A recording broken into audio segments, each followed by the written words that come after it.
Hello friends, இன்றைக்கான வீடியோவில் பார்த்தீங்கன்னா சோர்சோப் அதில் பார்த்தீங்கன்னா ஒரு ஸ்மூத்தி தாங்க பண்ண போகிறோம். சோர்சோப்புன்னு தமிழ் பார்த்தீங்கன்னா முள்சீத்தா பழம்னு சொல்லுவாங்க. இது ரொம்ப உடம்புக்கு நல்லது. ஏன் இப்படி சொல்கிறேன்னு பார்த்தீங்கன்னா, இப்போ நிறையா பேருக்கு கேன்சர் இயல்பாக சின்ன குழந்தைங்களுக்கு கூட வருது. ஸோ அப்படிப்பட்ட கேன்சர் பேஷண்ட்ஸ்க்கு ஒரு அருமையான மருந்துனே சொல்லலாம் இந்த முள்சீத்தா பழம். இந்த முள்சீத்தா பழத்தோட தோலை இது மாதிரி நம்ம எடுத்துகிட்டு நம்ம அதோட சதப்பற்றை நம்ம பச்சையாகவே சாப்பிட்லாம்.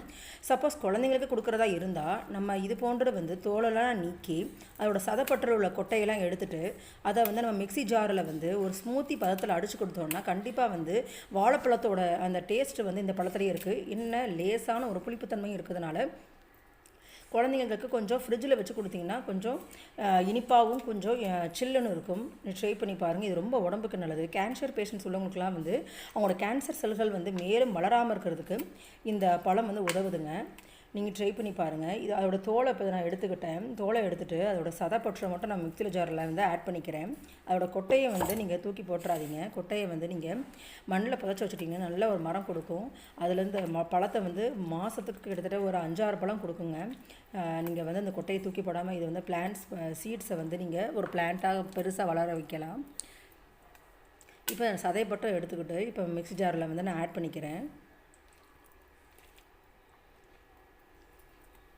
அதோட நடுப்பகுதியை நம்ம எடுத்து வச்சிடலாம். இதோட டேஸ்ட்டு பார்த்திங்கன்னா நம்ம சீத்தாப்பழத்தோட டேஸ்ட் மாதிரி தான் இருக்கும். என்ன புளிப்புத்தன்மை இதில் கொஞ்சம் இருக்கும். அதில் அந்த புளிப்புத்தன்மை இல்லாமல் இனிப்பு சத்து அதிகமாக இருக்கும். இதில் புளிப்புத்தன்மை இருக்கிறதுனால நம்ம தாராளமாக சுகர் பேஷண்ட்ஸ் கூட தாராளமாக இந்த பழத்தை சாப்பிட்லாம். இப்போ சதப்பற்று எல்லாத்தையும் நம்ம மிக்சியில் ஆட் பண்ணியாச்சு. இப்போ நான் இதில் நான் ஒரு 2 ஸ்பூன் நாட்டு சக்கரை ஆட் பண்ணிக்கிறேன். தயவுசெய்து ஒயிட் சுகர்லாம் யூஸ் பண்ணிங்கன்னா நமக்கு முழு பலன் கிடைக்காது. ஸோ நீங்கள் நாட்டு சக்கரை யூஸ் பண்ணிக்கோங்க. இப்போ 2 ஸ்பூன் ஆட் பண்ணிட்டேன். இப்போ மிக்சி ஜாரில் நம்ம அடித்து எடுத்துக்கலாம். பாருங்கள், மிக்சி ஜாரில் சூப்பராக அடிச்சுட்டுதா பார்க்குறதுக்கு நம்ம வாழைப்பழ ஸ்மூத்தி மாதிரியே இருக்குது பார்த்தீங்களா. இதை தயவுசெய்து பால் எதுவும் சேர்த்துறாதீங்க. ஏன்னா இது புளிப்புத்தன்மை இருக்கிறதுனால இது ஒரு விஷமாக கூட மாறிடலாம். ஸோ வெறும் நாட்டு சர்க்கரை, தண்ணி எதுவும் ஆட் பண்ண வேண்டாம். ஸ்மூத்தி பதத்தில் எடுக்கிறதுனால நமக்கு தண்ணி ஆட் பண்ணாமல் இது மாதிரி ஜஸ்ட் சதையோடு நம்ம நாட்டு சர்க்கரை மட்டும் ஆட் பண்ணாவே போதும். அவ்வளோதாங்க.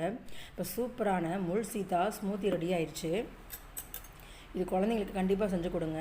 ரொம்ப உடம்புக்கு நல்லது. இந்த வெயில் காலத்துக்கு ஏற்ற ஒரு டிஷ்னே சொல்லலாம். Okay friends.